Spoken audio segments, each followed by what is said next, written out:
এই যে আজকের রেসিপি আমাদের রান্না করা হইতেছে, ডিম রান্না করা হবে, ডিম বোনা। এই তো ডিম রাখছি। যাই হোক, আমাদের প্রবাসে ভাইয়েরা কিন্তু এভাবেই রান্না করে। কি কন দাদা?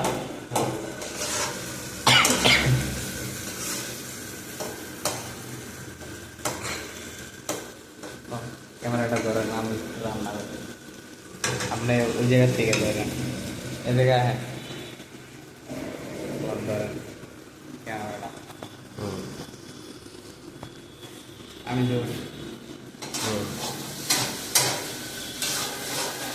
এই যে রান্না করতেছি, বাংলা একবারে খেলে।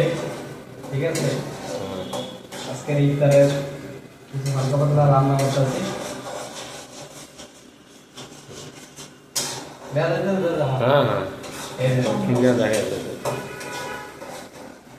আমাদের প্রবাসে যে ভাইয়েরা থাকে তারা কিন্তু এই কষ্ট করে রান্না করে। ঠিক আছে, তো প্রবাসী কিন্তু সবাই কষ্ট করে, কাজেও কষ্ট করে, রান্না করে, সারাদিন করে আসে কাজের থেকে, তারপরে রান্না করতে হয়, নিজের কাপড় ধুইতে হয়, নিজের ঘরটারে গুছায় রাখতে হয়, তো প্রচুর কষ্ট করে।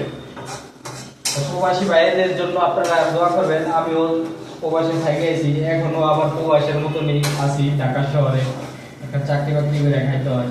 তা আজকে আমাদের ইফতারের জন্য রান্না করা হইতেছে ডিম, দাদা ডিম, তারপর ভাত রান্না করা হইতেছে।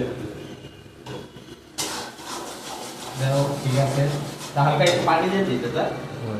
ডিমটা ছাড়া দাও, ডিমটা কষাই দাও, ডিম ছাড়া কষাই দেওয়া, তারপরে পানি দিবা পরে।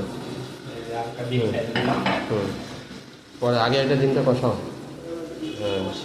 তারপরে পানি দিয়া, একবারে পানি দিয়া আস্তে আস্তে। গ্রাম বাংলার ছেলে যে লুঙ্গি পরা, লুঙ্গি আর একটা গেঞ্জি পরে রান্না করতেছি। আমার কাজের সাইডে।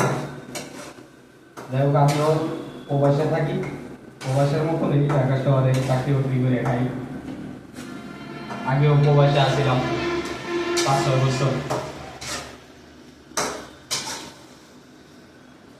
এবার আমি খাবার নিয়ে